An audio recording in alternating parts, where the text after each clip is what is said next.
Okay, hello again, precious friends. Welcome back to part 2 of Carnivore Potstickers.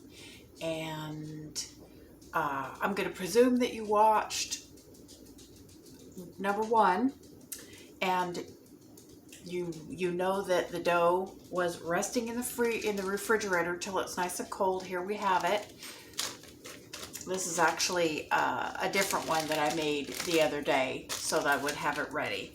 But now we are going to make the filling of our pot stickers. So let's get right to it. We have here half a pound, 8 ounces, or 230 or so grams of ground pork. This is 1585 ground pork. I don't recommend you use it much fattier than that because the fat that comes out of it is going to be too much. And that we are going to add to it, this is 2 teaspoons of allulose. Okay, this is a tablespoon of soy sauce. This is a teaspoon and a half of fish sauce. This is 1 green onion or 1 scallion minced up. It's about 2 tablespoons worth. Okay. All of this that I'm putting in here is just for flavor. But if you leave any of it out, it's going to be not a traditional pot sticker flavoring. And here is a tablespoon of freshly ground ginger. Sorry to tell you, dried ginger will not work. The stuff that you can buy at the supermarket in a tube, that'll work in a pinch. But I think the flavor of the fresh ginger is just superior to anything. I just grated it up on a microplane grater. And that's what it is. You don't even really need to peel it. And there we go. And we're just going to stir this up.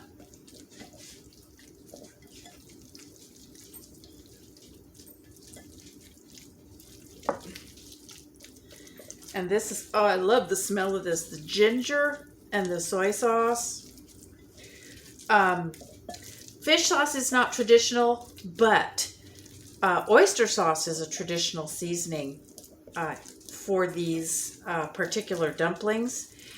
But oyster sauce is always sugary. I have never found an oyster sauce that isn't too sugary for my taste. So what I do is I substitute with a small amount of like Vietnamese or Thai fish sauce and a little bit of whatever kind of calorie-free sweetener. And that's where the allulose comes in. You can leave the allulose out and use xylitol, or you can use erythritol, or you can use stevia powder or stevia drops or whatever it is you want, but it would be the equivalent of about 2 teaspoons of sugar, the equivalent amount of sweetness.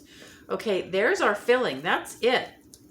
You just put that, throw that all in there and stir it up, and we're going to put this in the refrigerator while we deal with the dough. So give me 1 second.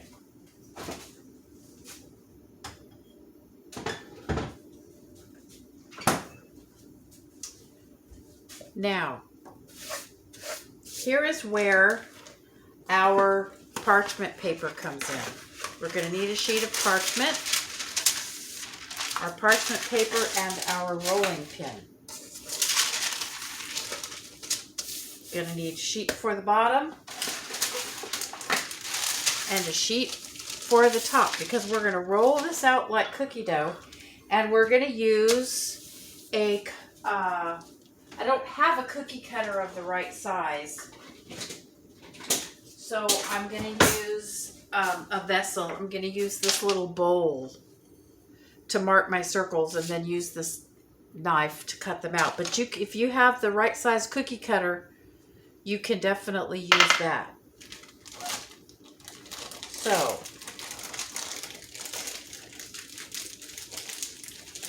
I'm going to unwrap this dough. It's quite stiff, But that's fine. As it warms up, it'll get softer. You want it to start out cold. And you can see it's kind of rubbery, but that's okay. The stiffer it is, the easier it is to work. You can see it's not sticky at all anymore. That's because for the xanthan gum and the gelatin. So I'm going to trim this a little bit just so it'll roll out more or less a little bit more square. Okay, so we're going to put that down and we're going to put this on top of it, and we're going to just start by, I know that's loud, banging on it to soften it up a little bit.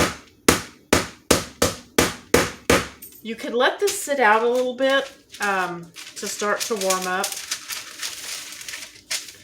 But you want to be careful doing that because you don't want it to get too warm. So now we're just going to be rolling this out. And we want this really, really thin. We want this almost paper thin, and it's going to take a minute to get that way. But we want it to remain cool, so we don't want to take too long.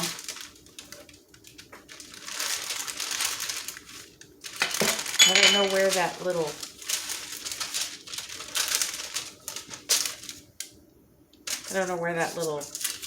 end of onion came from.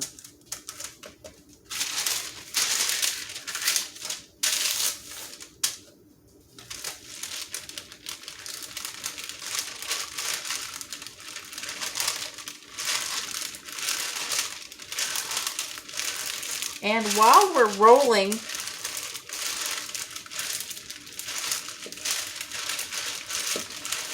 while we're doing that, we're also going to take, we have a small cookie sheet. Doesn't have to be a small one.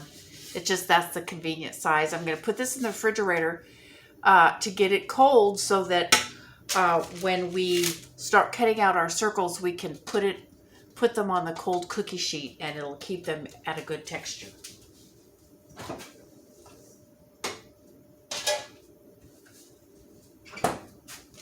And we're going to continue rolling out our dough.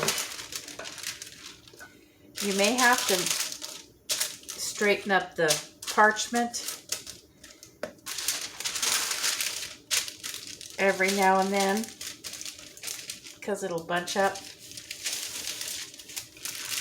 Just roll it out as even as you can. Don't worry about overworking this dough. This dough will not overwork. If it gets too soft or too sticky, we can just put it back in the refrigerator again and it'll firm up. And this is not like a dough that has wheat flour in it that will get tough if it's overworked.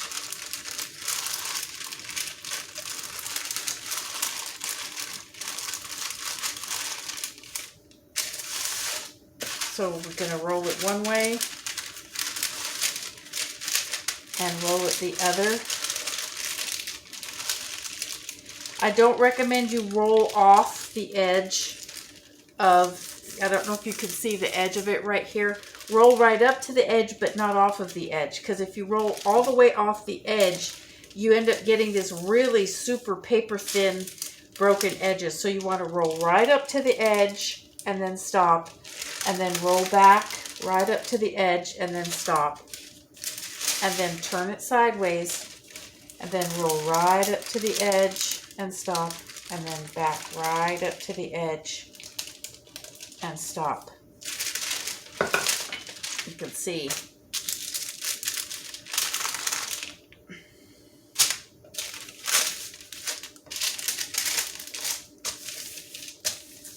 You have to stop and straighten out your parchment sometimes. If it cracks, that's fine. You can just stick it back together again.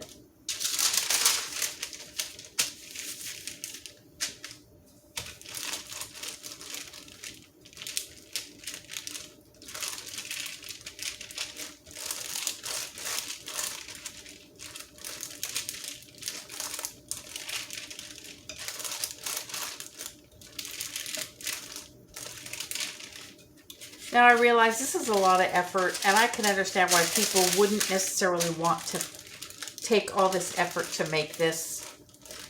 But, you know, I really love to cook, and this channel is a lot about, you know, it's intended to be aimed toward people who like to cook and who like to be creative in the kitchen, and may have found that taking carbohydrates out of their diet may have left kind of a hole in their creativity and made it more difficult to practice the kinds of cooking that they might have been used to before.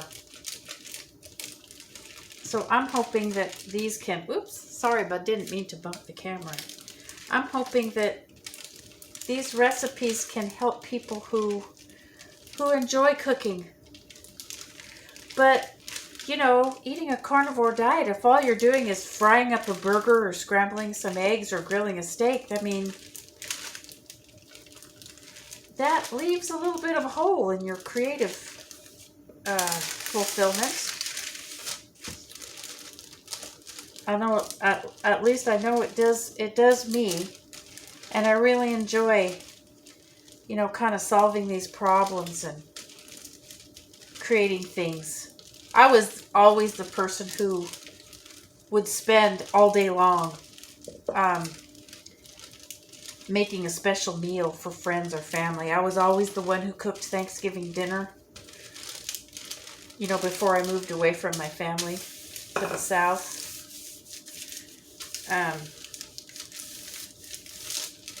And I would still cook Thanksgiving dinner if I was with them.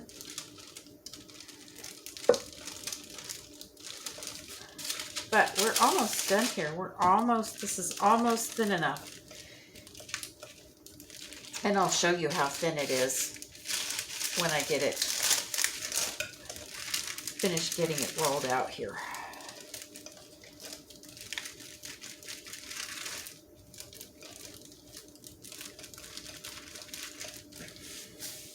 You can feel the top of around the top of the paper, and you'll be able to feel whether there's spots that are thicker. Like right here, it's a little thicker. You can just press down on it and use your hands actually to thin it out a little bit. So now, here we are. And I'm going to mark my circles and see how thin it is. It's about the thickness of a real thin pie crust. You can see it's cracked right here, but you can just stick it right back together. See, like that. Just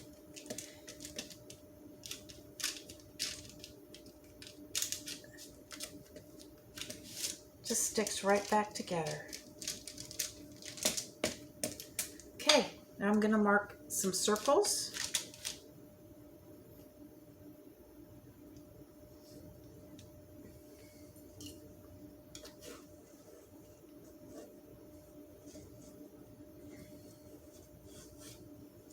Try not to score your parchment paper. Don't cut too deep, because you still want to use your parchment paper. But if you cut it up, you can just use a different sheet.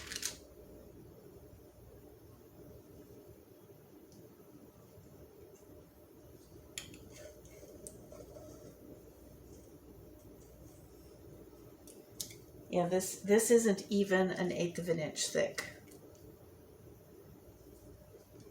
So we're going to get 4 circles out of this.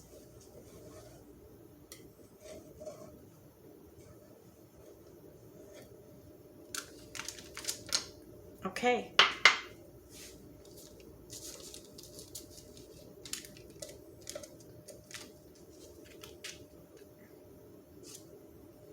And this is about the size that you want your circles. If the circles are too much smaller than that, it's going to be hard to fill them. So they're about 4 inches across, and we can just gather up the rest of this dough and we can roll it out again. Because like I said, we don't have to worry about it getting tough.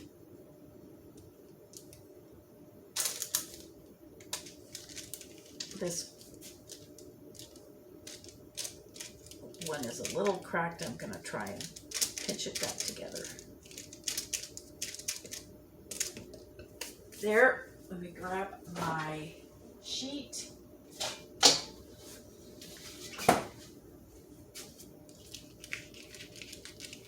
And we're going to put these in the refrigerator.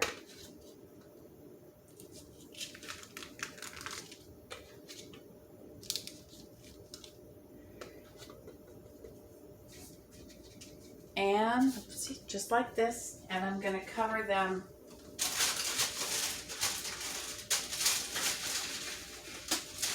with another sheet of parchment that I have because we don't want them to dry out. There we go, just like that. And we'll put them back in the refrigerator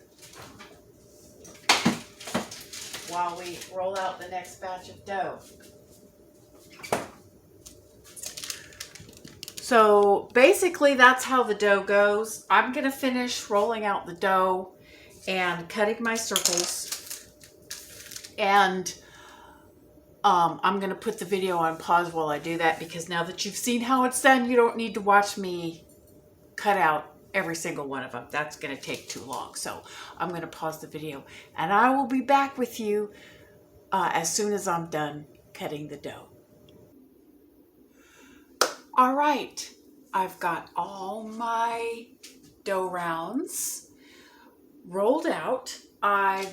You should expect to get between 12 and 15 dough rounds, depending on how large you cut them and how thin you get them. I've got 12 of them right here. That's your standard size bag of pre-made pot stickers, or 2 orders from, say, a restaurant. Okay? And we're gonna fill them up now. We've got our filling out of the refrigerator right here. And I've got here, this is a 2 teaspoon measuring spoon. Came with my regular set of measuring spoons. A half tablespoon would work as well. You don't want much more than that because the filling does expand as you go. So I'm not super good at this, the fancy crimping bit. So we're just going to go as we can. So what we have is, we have our skillet with a tight fitting lid. We have about a half a cup of water that we're going to use later on for when we finish cooking them on our, to finish cooking them, we're going to do traditional pot sticker style. We're going to brown them on the bottom at first, and then we're going to finish them in a steam bath with a little water in the bottom of the pan. So we have our skillet, non-stick skillet with a lid. We have our filling. We have, remember our little egg yolk that we had? We saved the egg white, and that's going to be our adhesive for when we put our pot stickers together. Hang on, I'm going to change the lighting a little bit.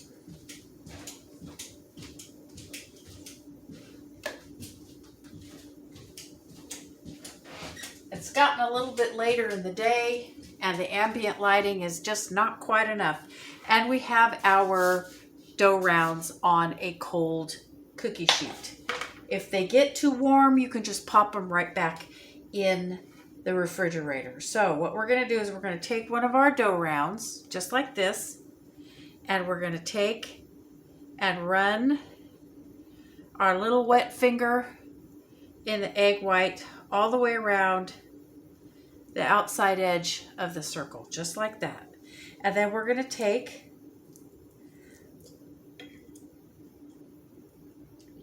this is between 2 teaspoons and a tablespoon of our filling, and put it off center. Okay? Not right in the center, but off center. And then we're going to fold this over, push it push it into, and we're going to make like a little taco shape, just like this. See? And then, this is how it generally goes. I'm not really good at this. We're going to take one edge of it and pleat it over and pinch it. Okay? And then we're going to do it again.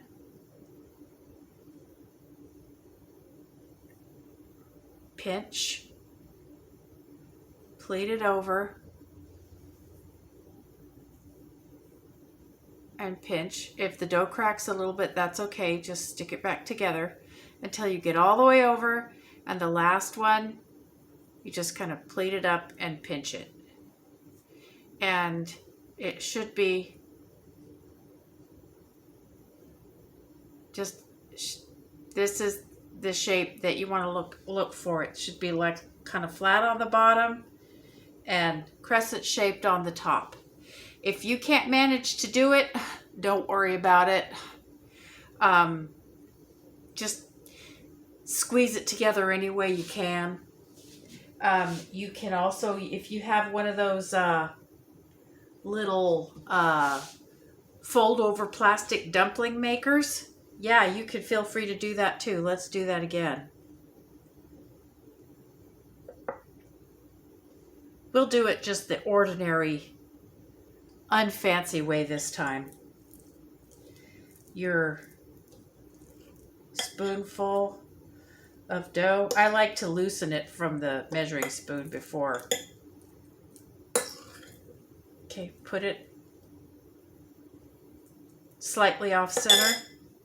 And we'll just do it the regular way. Just make it kind of log shaped. This is an easier way to do it. Just make it kind of log shaped. Fold it over. Make your taco shape. And then just pinch it.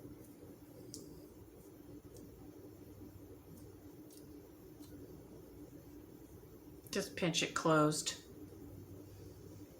And that's perfectly acceptable. If that's the way you, if that's all you can manage, you know, you'll still have a pot sticker. And then if you have it like this, you can like fold this edge back on itself if you want to. Make it turnover style rather than pot sticker style. That's perfectly acceptable. As long as the filling is enclosed.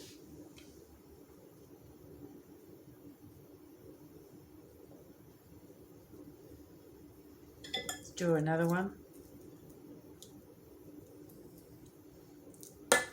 There's another way you can do it, and that's shumai style, where you put it right in the middle, and then you make a kind of a circle with your fingers, put the dough ball right, or the meatball right in the circle of your fingers, and then use the circle of your fingers to kind of gather the dough up around the top.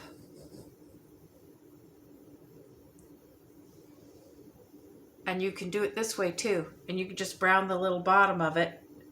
And you can brown the top of it too when you cook it that way. So that's a third way to do it.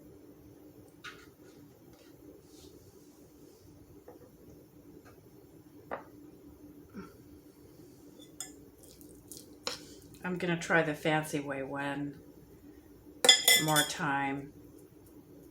I'm not really good at it, but I would like to be good at it, so I'm just gonna try making my taco shape,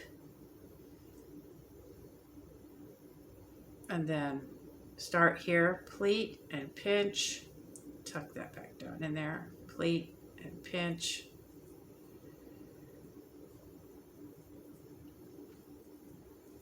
pleat and pinch, pleat and pinch, pleat and pinch, and then the last edge. And then just shape it a little bit. See? It does take practice.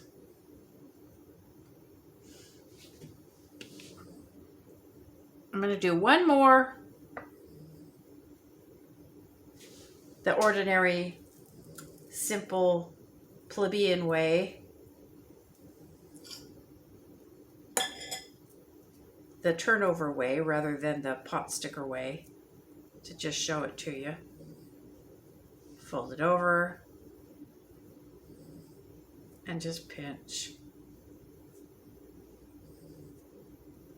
Pinch gently. If you get a little hole like that, just kind of mush it together. It's fine. I've found that I've gotten a few little holes on and off on these, and it really doesn't matter that much.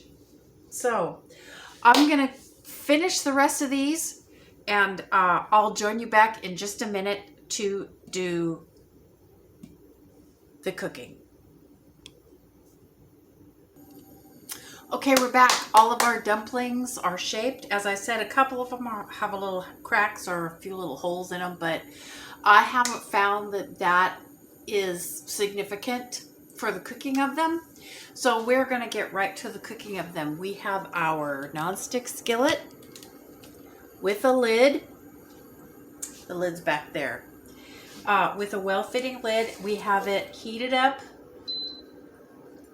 to about, it says 320 here, but this gets really hot really fast. And you don't want to cook these as high temperature as you would with regular dough pot stickers, because these brown real fast. So we have this is about 320 with a little bit of bacon grease in here, and we're just going to load these right in here, slide them around to make sure they get a little oil underneath them. I've made them in several different shapes.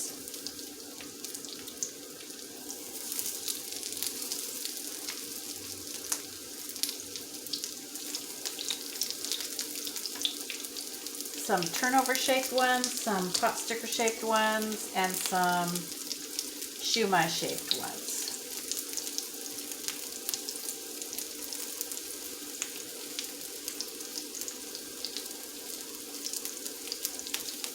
And we just want to slide them around a little bit and make sure everybody gets a little bit of oil underneath them.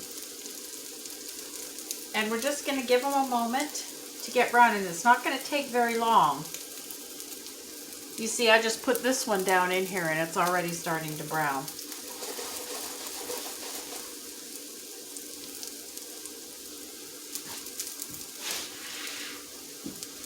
I'm going to get me my plate.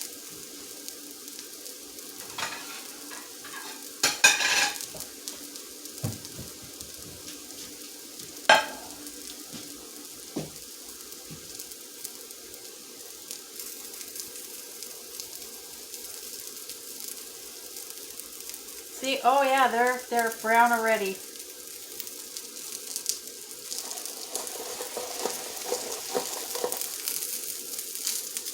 I'm going to turn it down even a little further because it browns so fast because of the cheese. Oh, they're super brown. Okay, now that we have browned this, we are going to follow ordinary pot sticker protocol. We have our lid. We have some water in here. This is about a half a cup of water. I don't know that I'm going to use it all.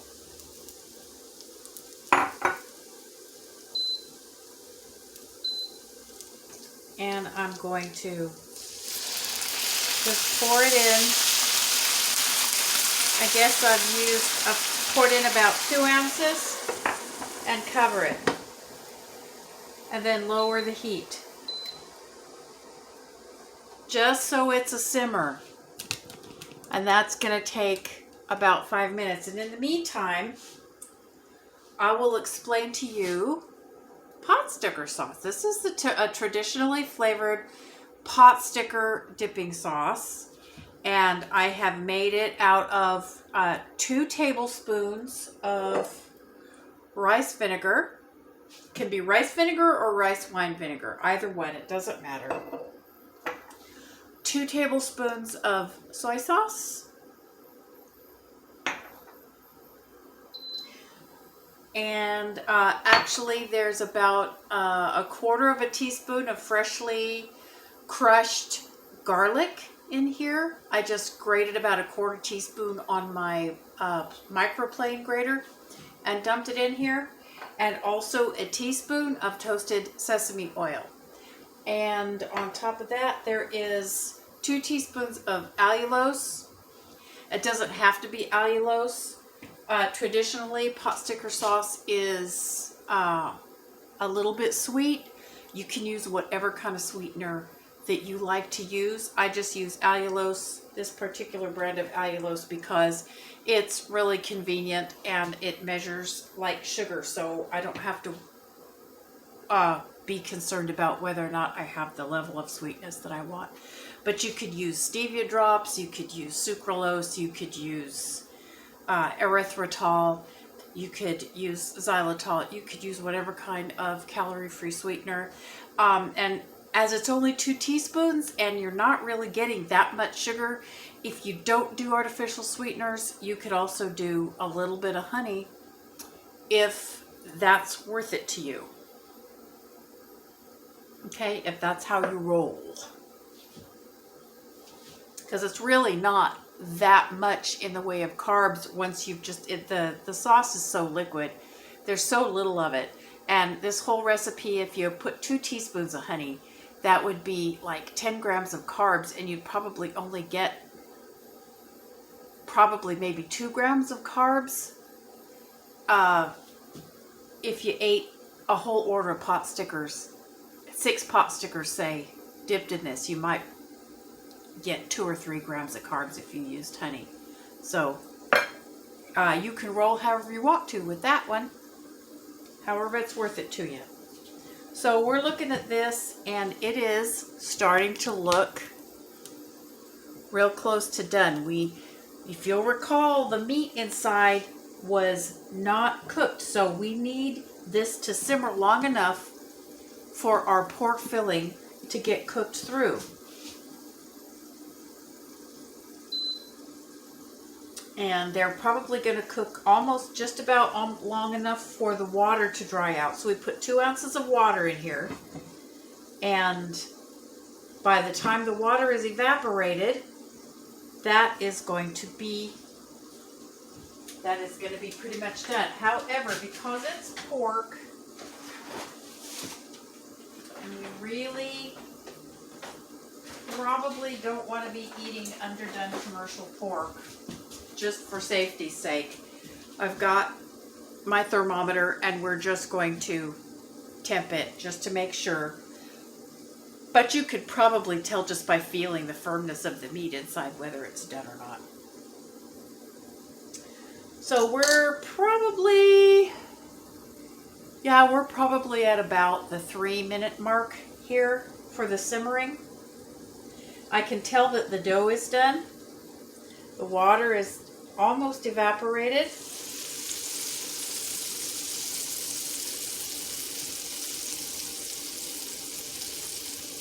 I'm going to put this in here. Okay, so that's not done yet. So I'm going to add a little bit more water. Because that pork meat has to be done. I really don't prefer, I mean, I can eat raw meat. I don't mind raw beef at all, but I don't care for raw pork. And if you're eating especially commercially raised raw pork, I think safety is a little bit more important with raw pork and raw chicken than it is with raw beef. I think pigs and chickens carry bacteria that don't bother them, that are much more dangerous to humans than most cattle do. So like I said, I'll eat raw commercially ground beef, commercially available ground beef, and have done so for years and never had any problem with it. But I'm not quite that brave when it comes to raw chicken or raw pork. But having said that, I know people who do eat them without any problem. So you just gotta do your own thing with regard to that. Trust your own judgment, and you do you, boo-boo. So I hate just standing here waiting. But I don't know what else to do. We need to get this pork needs to get done. Maybe I'll raise the temperature a little bit. It's kind of boring just standing here, but I'm spending time with you, my precious friends, so how could that possibly be boring? I don't know. I apologize. I wasn't calling you guys boring. Anyway, so these are going to be so good. I promise you. Just look down here.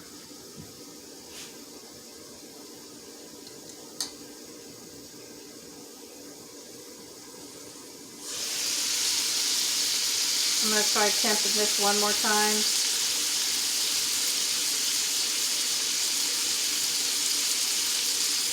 What we're looking for is 160.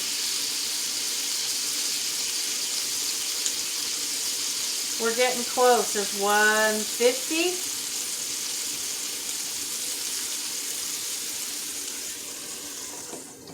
So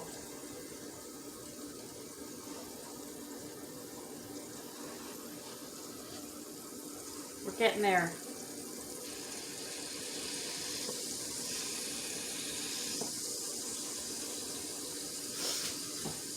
I should have thought about. I should have just used this time to show you how to make this. But I mean, it's so simple. You just throw it all in a bowl and stir it up.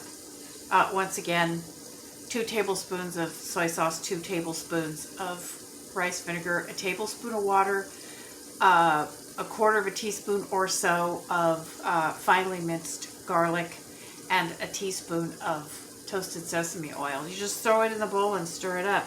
I mean, it would have made a good time waster, I suppose, to use up the time while these are cooking. But, you know, sometimes I just don't plan quite well enough. Okay, we're going to try temp this one more time. We got 85, 124, 135, 144, 150, 158, 161, 166. Yay! We are there. Turn off.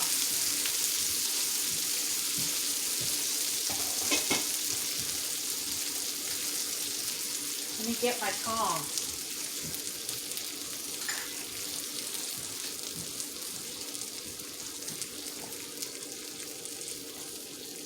Here we are. Look at that. How lovely and brown they are.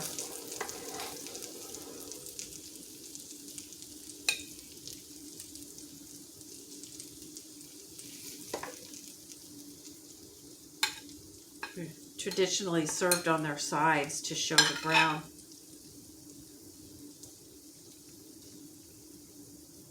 Ooh. A little bit of the gelatin from the inside of the pot stickers has leaked out and made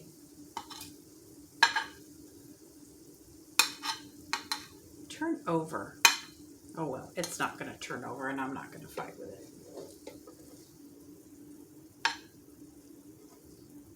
Look at that.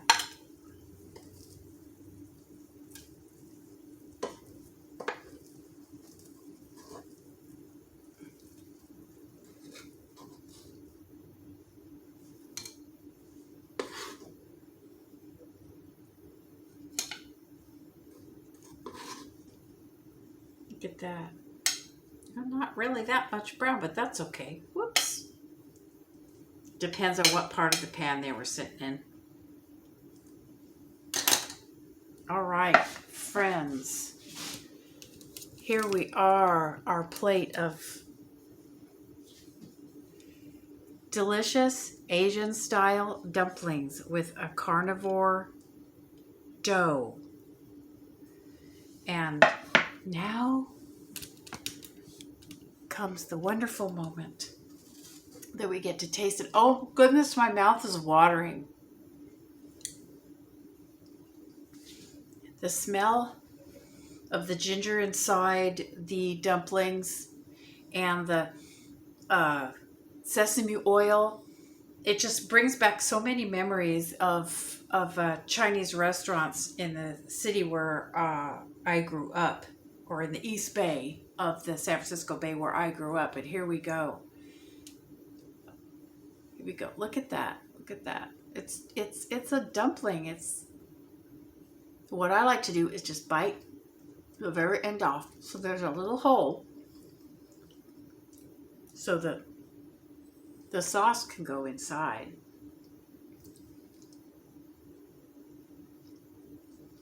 Look at that. Little pork, delicious meatball in there with flavored with ginger and onion and soy sauce and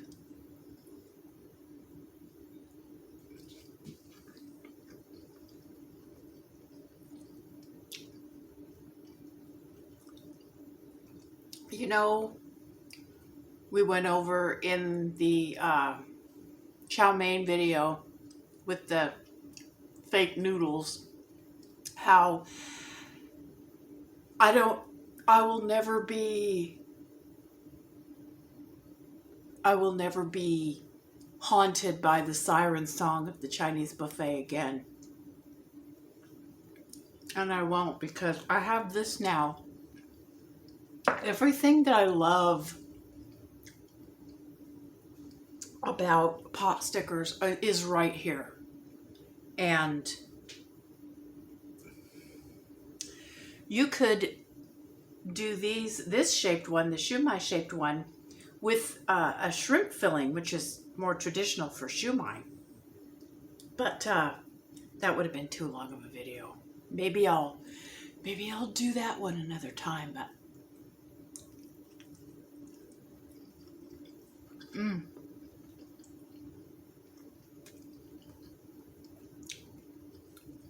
this is just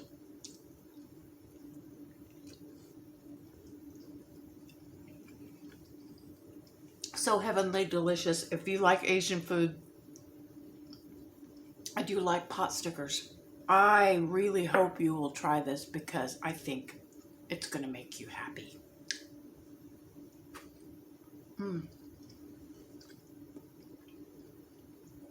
Messy fingers. Anyway, that's it.